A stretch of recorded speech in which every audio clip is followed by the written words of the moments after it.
and then I can post it up later. All right. So, ready? Okay. And. Okay, oh, it's already recording. Fantastic. Okay. Hi, folks. This is Dr. Kat Schreier from WaterCitizen Media and the WaterCitizen Education Foundation. And I'm here with one of my favorite water heroes, Scott Reinert from El Paso, down by Old Mexico. Yes. And they have done some tremendous work. I've worked with the El Paso water folks for ages because of my work with groundwater and reuse. Right. And they're really heroes not just for our country but for our neighbors of the south. Why don't you tell us a little bit about what you guys are doing? Well, El Paso has a lot of brackish groundwater, and rather than helping us meet with supply demands of the future, we're actually desalinating it. We have the world's largest inland desalination facility, and we use it. We've been open now for 10 years with this plant, and we're in a drought condition. We use the desalination plant even more. So it's been a very helpful infrastructure for us. So basically, there's this aquifer between that is shared by it's the Jemez. No, it's the Hueco Bolson. Thank you. The Hueco Bolson is an aquifer that goes into New Mexico, Texas, and Mexico. Yes. And it has challenges for us, management challenges in terms of water level decline and brackish water intrusion. We deal with the water level decline with an aggressive aquifer recharge program. Helps us to stabilize the water levels. We also have the desalination plant, the world's largest inland facility, and then we also have some other wellhead desalting units. So basically what we're talking about here is a very dry region. Yes. This is not the Houston part of the wet part of Texas. This is the dry part of Texas. It's a dry region, and we have the Rio Grande, which supplies us with half of the water if it's running full. Right. If it's not, so you get some surface water there. Yes, and the surface water, it's a controlled, engineered river, so we would get it from March through October.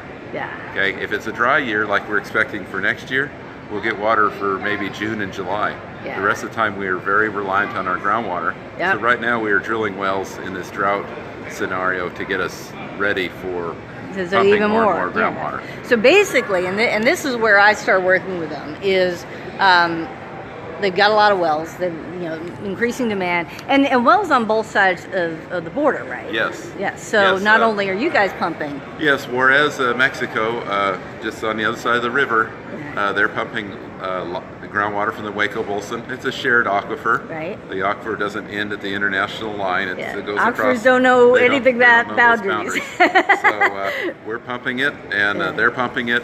We have data exchange. We do technical workshops together with Mexico, and they do reclaimed, they do conservation, and they do lots of groundwater, and they're actually drilling more wells a little further away from the center of town. Right. So they're managing their groundwater, and we manage ours, but we share data that helps us make good decisions on how to manage it. So you guys can all be stewards together internationally, across the border. And now, because we've got pumping, that pulls in groundwater that is not the sort of groundwater we want to drink, right? Yeah, so through 100 years of pumping the Hueco Bolson, we've seen movement of groundwater in the Bolson, and there's a lot of brackish groundwater out there. Okay. And now, the other thing you guys have been doing to maintain those groundwater levels and to keep out the bad groundwater, so you're only pumping the good groundwater, is aquifer recharge. So how does that work? Now the aquifer recharge, we use highly treated wastewater effluent from a wastewater plant, and we've been doing this for 30 years. And treated to the point that is drinkable. Right. Exactly. And that's so important. For the past, we've been doing this for 30 years now, and we've actually recharged the aquifer 80,000 acre feet. So it's been very effective management tool. And then we also, helping us manage the Hueco Bolson, we use more and more surface water. So when the surface water is available, we're going to use it, and then when it's not, we have to pump our groundwater. So it's a conjunctive approach to our water supply. Now that is something that's very much in line with what WEF has as one of their major themes, is this idea of one water. What is one water? How does that fit in with what you're doing in El Paso? Well, I think it's all one. The wastewater wastewater effluent. Wastewater effluent is now considered an asset on the water side, and we're trying to develop that. We use reclaimed water for purple pipe projects. We're actually evaluating and researching a direct potable reuse system for El Paso. We have it in our state So where water. you wouldn't have to put it into the ground, because part of the reason you put it underground is that, you know, the idea of blending wastewater before you drink it, and potable reuse would be what? So we have direct potable reuse would be treatment to where we could actually put it in the pipe for distribution. And we do enough treatment on it that there is no environmental buffer. So we're working with the regulators in Texas to get this approved, and at some point we will have this built. Now, one of the challenges I know you guys have had, and I keep checking to make sure I have you on camera while I'm looking at you, is where to get the wastewater from, because it's become a commodity. And so, it is a commodity. You know, who do you get that wastewater from? We have to the wastewater that we use for these reclaim projects. This has to be in agreement with the irrigation district, because we owe them water. So it's you know, it's water that yes, it's effluent, but there's commitments to farmers on they use the effluent again. So it's water that's left over after irrigation.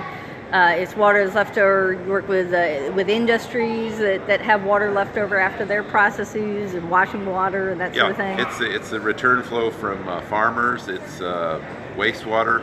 All this is in the river system, but for us to pull out this water and use it again for our benefit, it has to be in accordance with the agreements with the Bureau of Reclamation, the irrigation districts, that kind of thing. But we do look at effluent as an asset, a commodity, which everyone does, and we tend on using it more and more in the future.